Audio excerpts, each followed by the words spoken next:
키그림 설명을 보시면 여러분 동심원 크게 하나, 둘, 셋, 세 가지 정도, 네 가지까지 볼 수 있나요? 그렇게 볼 수 있습니다. 가운데 예수님으로부터 시작해서 구원의 확신과 하나님의 성품, 그리고 여덟 가지, 그리고 그러한 삶이 예수님이 다스리는 삶이다라고 하는 구조를 보여주고 있습니다. 여러분 이 그림 보면 뭐가 닮았습니까? 네. 네, 배의 키를 닮았습니다. 왜 하필 선박의 키로 형상화했을까요? 우리 인생 여정이 마치 바다를 항해하는 것과 유사하기 때문이라고 생각이 됩니다. 근데 우리 인생 여정을 어떻게 항해할 것인가? 지금 이 그림은 예수 그리스도를 구주로 영접한 사람이 가지고 있는 삶의 내용으로 가득하게 채워져 있어요. 그 바른 정상적인 삶이라고 할 수 있겠죠. 그래서 이것은 어떻게 믿는 자가 예수님이 다스리는 삶을 살 것인가에 대해서 가르치는 형상이다라고 볼 수가 있겠어요. 그러나 이전에 사실 우리의 중심 속에는, 지금 우리 이 그림 속의 중심은 예수님이 있죠. 삶의 왕좌 속에 예수님이 있지만 사실 이전에 우리는 다 어땠습니까? 나 자신이 그 왕좌에 앉아 있었던 사람들이에요. 이 사람은 다 모든 삶이 질서정연하게 정립되어 있지만 사실 우리의 삶은 이전에는 난잡했고 여러 가지 불필요한 것들, 허망하고 거짓된 것들로 혼란스러웠습니다. 그래서 우리 중심에는 예수님이 먼저 자리 잡아 주셔야 돼요. 삶의 왕좌라고 할 수 있는 그 중심축에 내가 아니라 예수님이 앉아 주셔야 됩니다. 그때 우리는 인생의 목적을 제대로 알지 못하고 이리저리 바람 부는 대로 파도처럼 휩쓸렸었으나 사실상 항해하는 배가 아니라 물에 떠달려 다니는 부유물과 같았습니다. 그러한 우리 삶의 예수 그리스도가 중심 가운데 찾아오시고 우리의 삶의 중심에 주님이 자리 잡으실 때 비로소 우리가 진정한 항해를 시작할 수가 있게 됩니다. 참 생명체로서 인간의 삶을 시작할 수 있게 된다는 겁니다. 그러니까 이 사건은 우리가 전인격으로 예수 그리스도를 내가 믿었다, 내가 구주로 영접했다는 것이기도 하지만 사실상 이것은 보이지 않는 하나님의 은혜의 역사입니다. 그래서 하나님의 은혜로 사람의 상식으로 믿을 수 없던 것이 이제는 믿어지게 되고 받아들여지게 되는 것이에요. 그래서 구원의 확신이라고 할 수 있는 것은 내가 믿습니다, 내가 의지를 가지고 힘주어 말하는 것, 내가 막 강조하는 것, 내가 힘내는 것이 아니라 하나님께서 내게 이루어 주신 일, 예수를 믿고 삶의 보좌에 그분이 앉으셨음을 발견하는 것과 같아요. 어느 순간 내가 하나님의 자녀가 되었다는 사실을 깨닫고 의심하지 않게 되었다는 사실을 발견하는 것이 곧 구원의 확신이라고 할 수 있습니다. 하나님의 자녀가 되었다는 확신을 가진 사람은 이제 자연스럽게 나를 구원하신, 나를 자녀 삼으신 그분에 대한 궁금증이 일어날 수밖에 없습니다. 하나님이 누구신가, 하나님의 성품에 대해서 알고 싶어지게 되어 있어요. 그분의 성품, 그분의 능력이 무엇이고, 그분이 계획하시는 것이 무엇이고, 그분이 하시는 일이 무엇인가 등등을 알고 싶어지게 됩니다. 이것이 이 세 가지 마음의 중심에 예수 그리스도가 있는 사람, 그 주님의 구원을 확신한 사람, 하나님에 대한 궁금증, 하나님에 대한 선한 호기심을 가진 그 사람이 곧 믿음을 가진 사람이다. 이 세 가지가 믿음의 핵심 요소라고 할 수 있겠어요.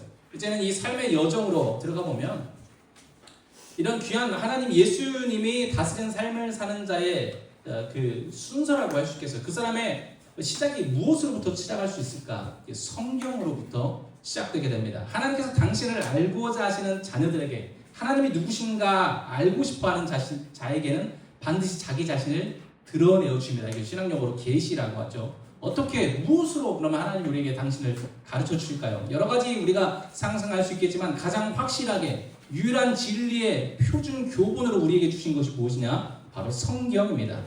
성경을 통해서 신자는 하나님의 성품, 하나님의 능력, 하나님의 계획, 하나님의 일하심에 대해서 가르침을 받게 돼요. 그래서 굳이 하나님이 당신에 대해서 소개하시는 그것을 사람이 읽을 수 있고 이해할 수 있는 언어로 주신 이유가 거기 있습니다. 그래서 신자는 실제로 성경을 통해서 하나님의 음성을 들을 수 있는 것이에요. 그래서 하나님은 먼저 말씀을 통해서 우리는 하나님과의 소통이, 하나님과의 관계가 이제 시작될 수 있게 됩니다. 그리고 말씀으로 하나님의 말씀을 듣는 자녀들은 또한 그 자신도 하나님께 하고 싶은 말을 전할 수 있게 돼요. 그게 뭐죠? 기도입니다. 기도는 하나님께서 늘 함께하고 계심을 믿는 신앙 고백적 행위라고 할 수 있어요. 실질적인 소통의 방식입니다. 친밀한 교제의 방식이고 기도라고 할 수 있어요. 기도할 때 성도는 세상의 창조자, 섭리자이신 바로 그 하나님과 실질적으로 관계를 맺고 누리게 됩니다. 놀라운 은혜를 경험하는 것이 곧 기도라고 할 수 있어요. 이렇게 말씀과 기도를 통해서 하나님의 말씀을 듣기도 하고 또 말씀을 드리기도 하는 하나님과의 교제를 이렇게 하는 것이 하나님과의 교제의 삶이라고 할 수 있죠. 하나님과 교제가 깊어질수록 당연히 그 관계는 그 사랑이 점점 커질 것이에요. 그 사랑은 점점 더 많이 누려지게 됩니다. 하나님과 신자가 하는 이 수직적인 교제는 하나님의 손품과 계획에 따라서 반드시 수평적인 교제로 이제 확대되게 됩니다. 즉 같은 믿음을 고백하는 동일한 하나님의 은혜를 누리는 믿음의 형제자매들과 형제자매를 내 몸같이 이제 사랑할 수 있게 되는 것이에요.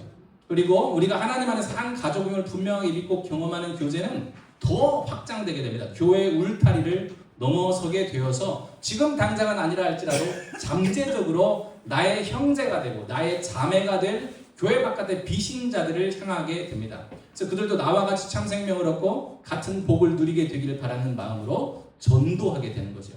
전도는 말로만 하는 것이 아니라 전인적으로 우리의 구주이신 예수를 닮아감으로써 하는 것입니다. 교회 울타리 밖으로 나아가서 전도할 때 비로소 수직적으로 우리가 맺는 하나님과의 그 관계, 그것이 또 수평적인 이웃 사랑과 교차하여서 십자가의 은혜를 생생하게 경험할 수 있는 겁니다. 수직적 교제와 수평적 교제의 삶이 풍성하고 균형 잡힌 사람은 이제 성령 충만한 사람이라고 할 수 있어요. 성령 충만함은 어떤 신비한 능력을 행하는 것이 아니라 이렇게 풍성한 수직적, 수평적 교제가 균형을 이루고 풍성한 사람이 곧 성령 충만한 사람입니다. 나아가서 성령 충만한 삶을 주님이 우리가 살아가길 원하고 주님과 바른 관계를 맺고 또 그렇게 수평적으로 확장하길 원하는 삶을 우리가 살아내기를 기대하고 계시지만 우리가 성령 충만한 삶을 산다고 해서 그 사람이 편안하게만 살 수 있는 것은 아닙니다. 항해 길에는 반드시 폭풍과 거센 파도가 있습니다. 이것을 시험이라고 할 수 있습니다. 우리는 견뎌내야 될 시련들, 피해야 될 유혹거리들, 감내해야만 하는 어떤 테스트들이 분명히 삶에 놓여 있는 것을 압니다. 이 모든 것이 절대 주권자이신 우리 하나님 아버지께서 그분의 지혜의 섭리 아래서 허락해 주시는 것이기 때문에 이 모든 시험에 우리는 적절히 대응하는 법을 배워나가게 됩니다. 자주 실패할 수 있게 되죠. 그러나 실패했다가도 그 실패를 통해서 우리는 다시금 어떻게 더 나은 삶을 살 것인가를 배우게 됩니다. 계속 시험을 통과하면서 성도는 시험을 이기는 요령을 배우게 되고 시험을 주시는 하나님의 뜻을 점점 분명하게 깨달을 수 있게 됩니다. 그래서 시험을 이기고 하나님이 원하시는 방향으로 키를 돌리는 최선의 방법이 무엇인가를 이제 알게 돼요. 이게 뭘까요? 즉각적으로 온전하고 기쁘게 순종하는 것입니다. 만일 내가 순종을 택하지 않으면 하나님 우리가 참으로 순종을 배울 수 있을 그때까지 계속해서 시험을 허락하실 거예요. 왜냐하면 하나님 우리 모두가 다 온전한 사람이 되기를 원하시기 때문에 그리스도의 장성한 분량에 이르기를 원하시기 때문에 그렇습니다. 그래서 우리가 순종을 배우기 시작할 때 비로소 하나님은 우리에게 당신의 일, 하나님이 하시는 그 일을 우리에게 맡겨주시기 시작합니다. 그러니까 사역을 주님이 우리에게 맡겨주셨다는 것은 주님이 우리를 당신의 동역자로 부르신다는 것이에요. 그래서 여러분 각각 교회에서 여러 가지 일들을 맡으시고 계신데 그 일이 곧 주님이 나를 동역자로 부르신 것이다 라고 생각하시고 영광스럽게 여기시고 기쁘게 감당할 수 있어야 될 것입니다.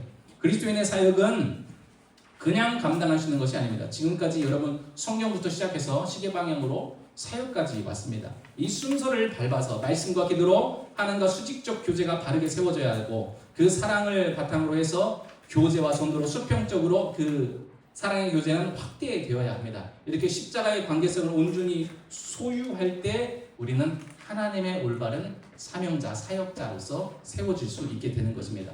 이것이 바로 전체적으로 예수님이 다스리는 삶이라고 우리에게 이 키 형상이 우리에게 가르쳐주고 있습니다.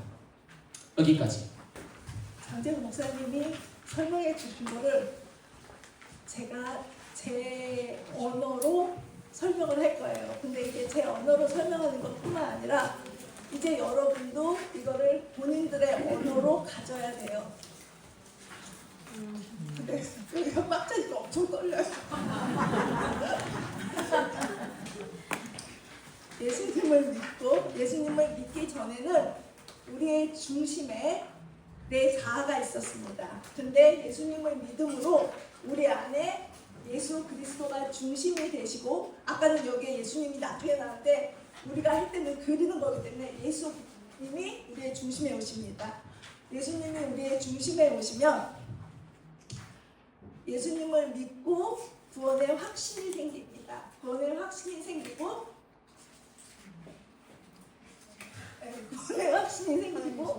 구원의 확신이 생기면 하나님의 어떤 분가에 대한 걸 배우는데, 그것이 하나님을 알고자 하는 마음이 하나님의 성품을 배워갑니다. 하나님의 성품을 알게 되는 것. 예수님, 구원의 확신, 하나님의 성품이 믿음의 핵심입니다. 하나님을 알아가기 위해서는 우리는 말씀을 알아야 돼요. 말씀은, 성경은 우리가 하나님을 알아가고 하나님이 우리에게 말씀으로 하나님을 나타내 주십니다. 하나님을 알게 되면은 우리는 하나님께 기도로 우리의 마음과 또 하나님의 뜻을 알게 됩니다.